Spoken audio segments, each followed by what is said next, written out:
আসসালামু আলাইকুম সবাইকে। আমার আজকের ভিডিওতে আপনাকে স্বাগত। আজকের ভিডিওতে আমি ভিসা রিফিউজাল নিয়ে কথা বলার চেষ্টা করব।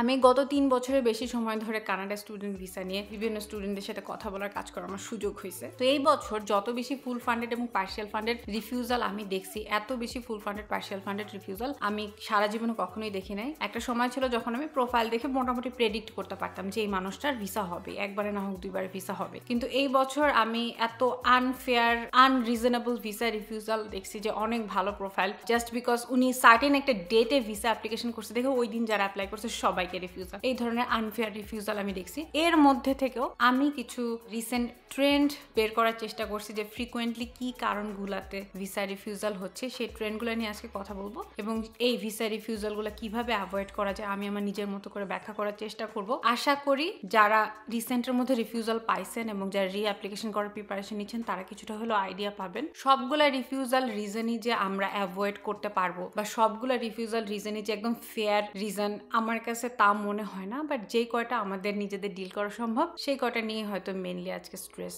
করব ভিডিওতে। আশা করি ভিডিওটা কারো না কারো কাজে লাগবে। তো চলেন ভিডিওটা শুরু করি।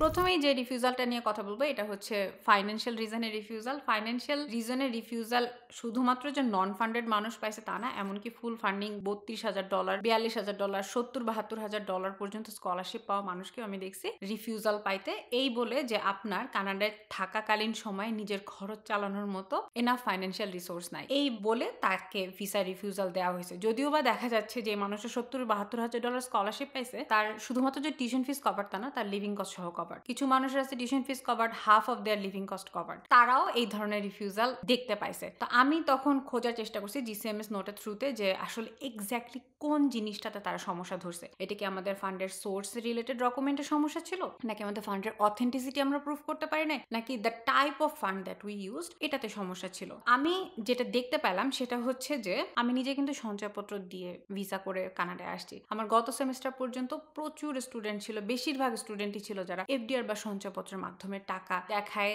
ভিসা করে কানাডায় আসছে। কারণ বাংলাদেশে যা সত্যি সত্যি 40-50 লাখ 1 কোটি টাকা গচ্ছিত থাকে, সে কিন্তু টাকাটা ফালায় রাখবে না, কারণ আমাদের দেশে ইনফ্লেশন কিন্তু ভয়ঙ্কর বেশি। আমি সরকারি হিসাব কত জানি না, বাট আমার ফিল হয় যে 20-25% বাংলাদেশে ইনফ্লেশন। সো আপনার ইনফ্লেশনের এগেনস্ট আপনার গচ্ছিত টাকাটাকে যদি একটু হলেও আপনি হেজ করতে চান, সেভ করতে চান, তাহলে কিন্তু আপনার সঞ্চয়পত্র অথবা এফডিআর করা ছাড়া বাংলাদেশে এর থেকে কোনো সেভিংস ভেহিকল নাই। আমাদের দেশে কিন্তু খুব ভালো রেগুলেটেড কোনো স্টক মার্কেট নাই যেখানে মানুষ তার লেফট ওভার টাকা, যে টাকাটা তার সংসারের খরচ মেটানোর পর জমা থাকে, সেই টাকাটা ঠিক মতো ইনভেস্ট করবে, এরকম ভালো কোনো ইনভেস্টমেন্ট ভেহিকল বাংলাদেশে নাই বললেই চলে। আছে এক, সেটা হচ্ছে সঞ্চয়পত্র। সেখানেই মানুষ 2-4 টাকা রাখে সেভ করা। তো সেই সঞ্চয়পত্রই বেশিরভাগ স্টুডেন্ট তার বাবা মায়ের সঞ্চয়পত্র বা তার নিজের সঞ্চয়পত্রকেই তার ফান্ডের সোর্স হিসেবে ইউজ করে। আমি নিজেও এটা করছি, আমার সমস্ত স্টুডেন্ট গত 2-3 বছরে করছে, কোনোদিনই সমস্যা হয় নাই। বাট এই বছর থেকে তারা সঞ্চয়পত্র এবং এফডিআর কে খুব স্ট্রং ফান্ডের সোর্স হিসেবে কনসিডার করতেছে না কানাডার ভিসা অফিসার। এটা কি ফেয়ার?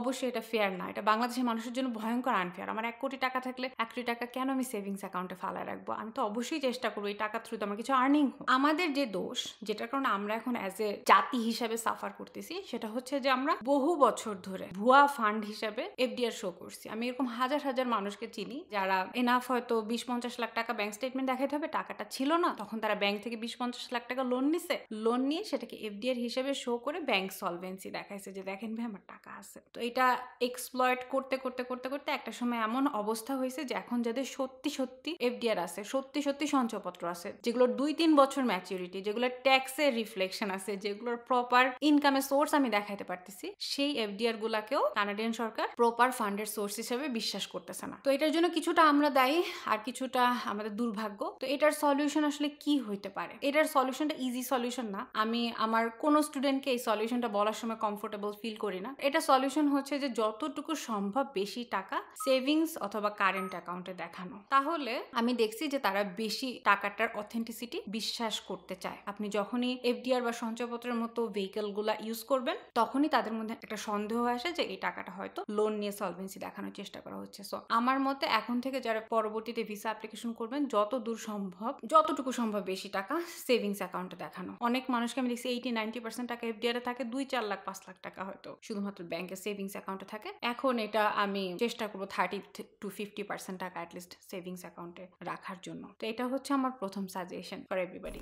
এরপরে সবচেয়ে বেশি কমন ভিসা রিফিউজালের রিজন হচ্ছে কান্ট্রি টাই। কান্ট্রি টাই জিনিসটা আসলে এত বেশি ভেগ যে এটা প্রত্যেকটা ইন্ডিভিজুয়াল স্টোরির বেসিসে ডিফার করে। এক একজনের qualification, university choice, future career prospect আলাদা। তো সেটার বেসিসে আসলে অ্যান্সার দিতে হয় যে কিভাবে আপনার কান্ট্রি টাইটাকে আরেকটু স্ট্রং করা যায়। কিছু কিছু জিনিস কান্ট্রি টাইয়ের ব্যাপারে এটা আমরা অলরেডি জানি, যেমন যে আপনার দেশে অনেক জায়গা সম্পত্তি থাকে, সেটা হয়তো একটু বেটার কান্ট্রি টাই শো করতে হেল্প করে। আপনার দেশে যদি ভালো চাকরি থাকে, আপনি যদি ফ্যামিলি রেখে একা ট্রাভেল করার চেষ্টা করেন, এই ব্যাপারগুলো আপনাকে স্ট্রঙ্গার কান্ট্রি টাই শো করতে হেল্প করে। বাট রিসেন্ট আমি কিছু নতুন নতুন ট্রেন্ড দেখতেছি যেটা কান্ট্রি টাইয়ের মধ্যে ইনক্লুডেড। আমি সেগুলো নিয়ে একটু কথা বলার চেষ্টা করি। প্রথমেই আসে হচ্ছে ফ্রেশ গ্র্যাজুয়েটদের নিয়ে যে সমস্যাটা আমি এবার ফেস করছি। আমি নিজে কিন্তু ফ্রেশেস্ট অফ দ্য ফ্রেশেস্ট গ্র্যাজুয়েট ছিলাম। আমি মাত্র পাশ করে কানাডায় চলে আসছি। তো আমার কিন্তু কোনো জব এক্সপিরিয়েন্স ছিল না, এবং আমি আমার এসওপিতে আমার জব নিয়ে কোনো কথাই বলি নাই বলতে গেলে। তারপরে কিন্তু আমার ভিসা হইতে কোনো সমস্যা হয় নাই। আমি গত সেমিস্টারও, ইভেন এই সেমিস্টারও প্রচুর ফ্রেশ গ্র্যাজুয়েটদের সাথে কাজ করছি,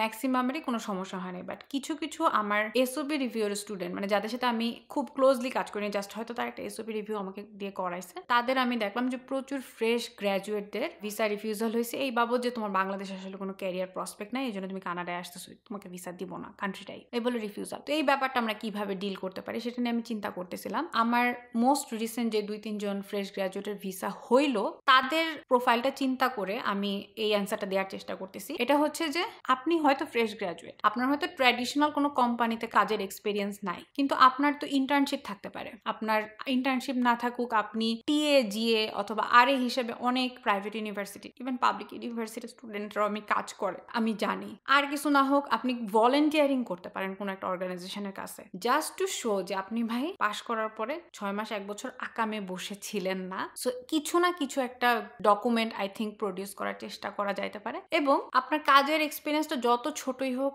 যত বড়ই হোক সেটা নিয়ে এসওপিতে সুন্দর করে লেখার চেষ্টা করা যেতে পারে। যেমন আমি খুব রিসেন্ট 2 জন আমার কাছে স্টুডেন্ট এসওপি রিভিউ করতে আসলো, যারা ঢাকা ইউনিভার্সিটি ইকোনমিক্স থেকে ফ্রেশ গ্র্যাজুয়েট পাস করছে, এবং দুজনই খুব ভালো ইউনিভার্সিটিতে চান্স পাইছে, মোটামুটি পার্শিয়াল ফান্ডিংও পাইছে, বাট তাদের রিফিউজাল আসছে।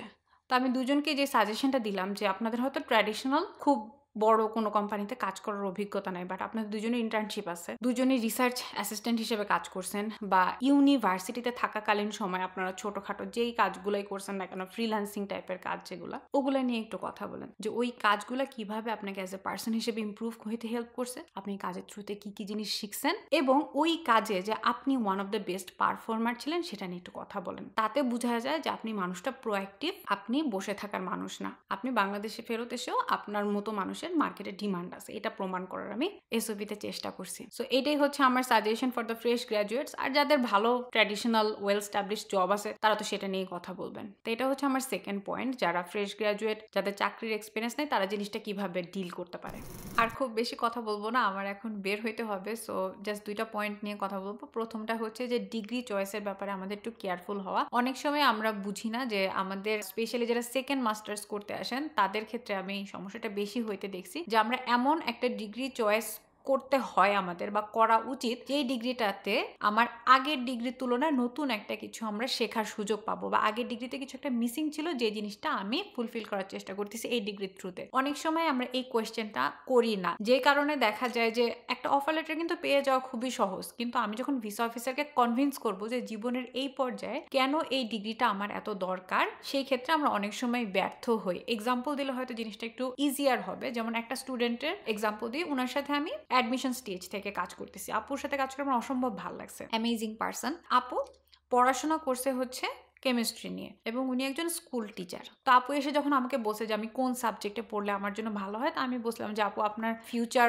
ক্যারিয়ার প্রসপেক্ট এবং প্রেজেন্ট আপনার এমপ্লয়মেন্ট সিচুয়েশনের বেসিসে আমার কাছে মনে হয় যে আপনি যদি এডুকেশন নিয়ে পড়াশোনা করেন তাহলে আপনার জন্য ভালো হবে। তো আমি ওনাকে এডুকেশন রিলেটেড কয়েকটা ইউনিভার্সিটি সাজেস্ট করেছি, সেগুলোর মধ্যে অ্যাপ্লাই করে উনি সাসকাচুয়ানে চান্স পাইছে। এখন যখন উনি ভিসার জন্য এসওপি লিখছে, উনি জিনিসটাকে এইভাবে সাজাইছে যে আমি এর আগে কেমিস্ট্রি নিয়ে পড়াশোনা করছি, আমি সেখানে অনেক বেশি সাকসেসফুল স্টুডেন্ট ছিলাম, কিন্তু এখন যখন অ্যাজ এ ক্যারিয়ারে আমি টিচার হিসেবে কাজ করতে যাচ্ছি, তখন আমার স্টুডেন্টরা অনেক ধরনের সমস্যায় পড়তেছে, যে সমস্যার সলিউশন আমি তাদেরকে দিতে পারতেছি না, বিকজ আমার এডুকেশনের উপর কোনো মাস্টার্স নাই। তো আমি যদি এডুকেশনের উপর আমার একটা ডিগ্রি থাকতো, তাহলে হয়তো আমার স্টুডেন্টদের লাইফের যেই এডুকেশন সম্পর্কিত সমস্যা, সেই সমস্যা আমি বেটার সলভ করতে পারতাম। তার মানে কি, তার আগের ডিগ্রির সাথে পরের ডিগ্রি কিন্তু কোনো মিলই নাই, কিন্তু সে কিন্তু কানেক্ট করতে পারছে যে হ্যাঁ, আমি আগে কেমিস্ট্রি পড়ছি, কেমিস্ট্রি পরে আমি সায়েন্স টিচার হয়েছি, বাট এর বাইরেও তো অনেক কিছু জানার আছে এডুকেশন সিস্টেম সম্পর্কে, সেটা জানার জন্য আমার এডুকেশন ডিগ্রিটা দরকার। এটা লিখে সুন্দর করে রেসিপিটা লিখছে, অনেকবার ওনার রেসিপি আমার ঠিক করতে হয়েছে, অনেক বকাবকি করছি, বাট আলটিমেটলি উনি ওনার ফ্যামিলি সহ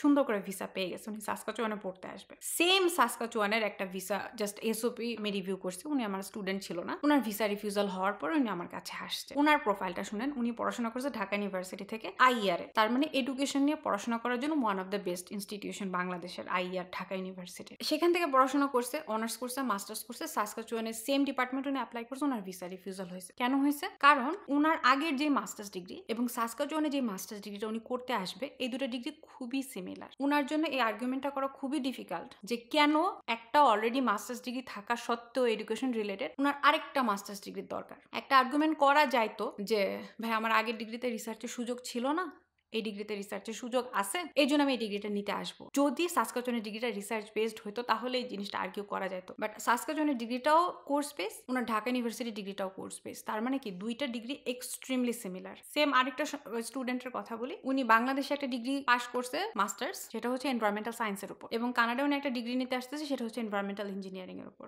দুইটাই খুবই সিমিলার। এই ক্ষেত্রে আমি ওনার সাথে ভিসা রিলেটেড ফুল প্রসেসে কাজ করছি। আমি ওনার সাথে বসে অনেকবার জিনিসটা ঠিক করার চেষ্টা করছি যে কিভাবে দুইটা ডিগ্রি ডিসিমিলার সেটা নিয়ে কথা বলার, কিভাবে নতুন ডিগ্রিটা তার ক্যারিয়ারকে ইমপ্রুভ করতে পারে সেটা নিয়ে কথা বলার, but ultimately visa officer convince হয় নাই। তো এই জন্য আমার আলটিমেটলি সাজেশন থাকবে যে অফার লেটার পাওয়া কিন্তু অনেক সহজ। আমি এরকম অনেক ইউনিভার্সিটি চিনি, আজকে অ্যাপ্লাই করলে আপনাকে কালকে অফার লেটার দিয়ে দিবে, বাট আমরা যখন অফার লেটার আনবো বা কোনো একটা ইউনিভার্সিটি কোনো একটা সার্টেন ডিগ্রিতে অ্যাপ্লাই করব, তখন একবার চিন্তা করে দেখা যে এই ডিগ্রিটা কি আমার জীবনে বা আমার ক্যারিয়ারে কোনো ইমপ্রুভমেন্ট আনবে কিনা, আমি কোনো নতুন স্কিল শিখতে পারবো কিনা এই ডিগ্রির থ্রুতে, নাকি it's just a repetition of my previous degree. আর এমন যদি হয় যে আমার প্রিভিয়াস ডিগ্রির সাথে অনেক বেশি সিমিলার সেকেন্ড ডিগ্রিটা, তাহলে হয়তো প্রিভিয়াস ডিগ্রিটা হাইড করাই আপনার জন্য বেটার অপশন। আচ্ছা, লাস্টলি যে জিনিসটা নিয়ে কথা বলে শেষ করবো, সেটা হচ্ছে যে আপনার ফিউচার ক্যারিয়ার প্রসপেক্ট। আপনি যেই জিনিসটা নিয়ে রিসার্চ করতে যাচ্ছেন বা যেই জিনিসটা নিয়ে পড়াশোনা করতে যাচ্ছেন, যে স্কিলটা আপনি শিখতে যাচ্ছেন আপনার ডিগ্রির থ্রুতে, সেই স্কিলটা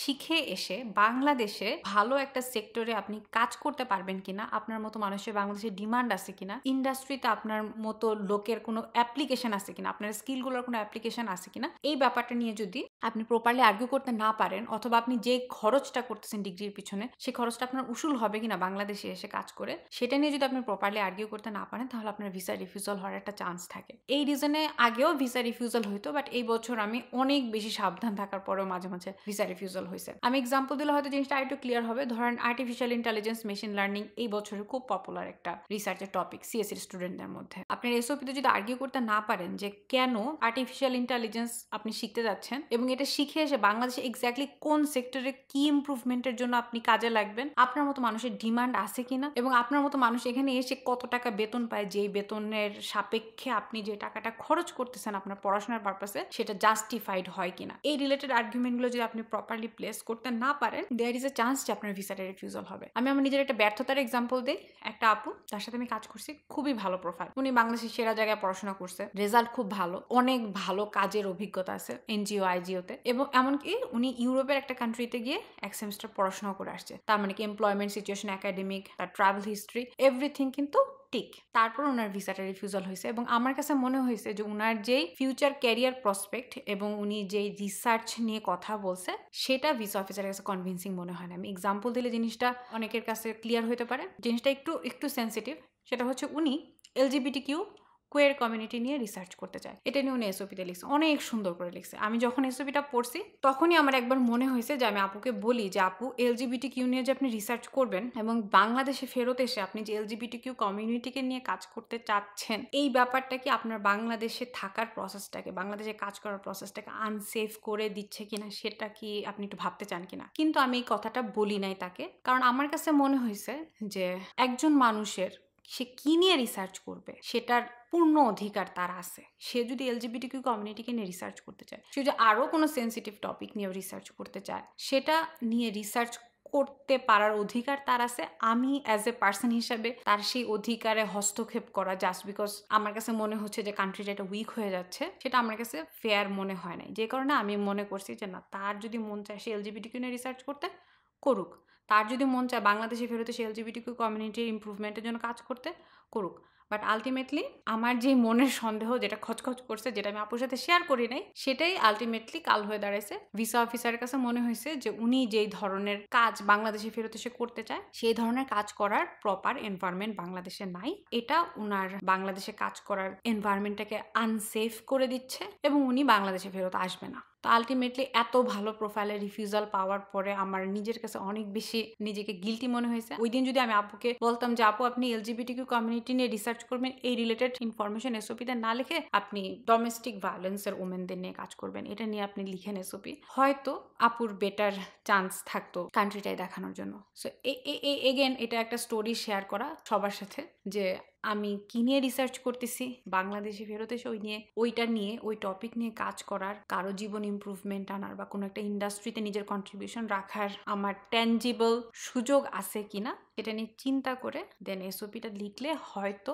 আমাদের এই সমস্যাটা আমরা সলভ করতে পারি। তো এই কয়টা হচ্ছে যে ডিল করার মতো রিসেন্ট ট্রেন্ড যেটা যে কটা আমি পাইছি, এবং সেটা কিভাবে ডিল করতে হয় সে রিলেটেড বুদ্ধি।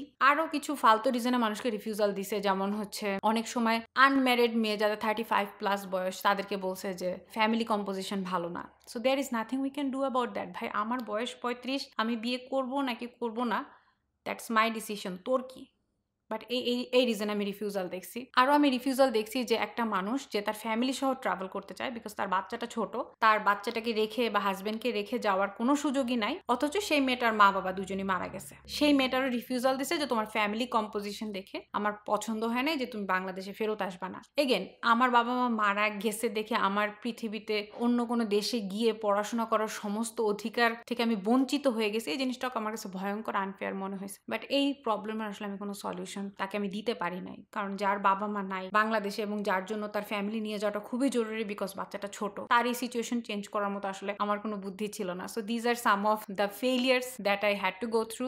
আর আমি অন্যান্য যে ফেলিয়ারগুলো থেকে শেখার সুযোগ ছিল সেগুলো শেখার চেষ্টা করছি। সো দিস সিজন আমি আরেকটু ইমপ্রুভড, আরেকটু মোর এক্সপিরিয়েন্সড পার্সন হিসেবে হয়তো স্টুডেন্টদেরকে ফিউচারে হেল্প করতে পারবো। সো আপনাদের যদি মনে হয় দেশের বাইরে পড়াশোনা সম্পর্কিত ব্যাপারে আমার সাজেশন দরকার, আপনারা আমার সাথে যোগাযোগ করতে পারেন, আমার ইমেল অ্যাড্রেস স্ক্রিনে থাকবে। তো আজকে ভিডিওটা এই পর্যন্তই, সবাইকে অনেক ধন্যবাদ। আশা করি আমার ভিডিওটা আপনার কিছু না কিছু কাজে লাগছে। ভালো থাকবেন সবাই, আল্লাহ হাফেজ।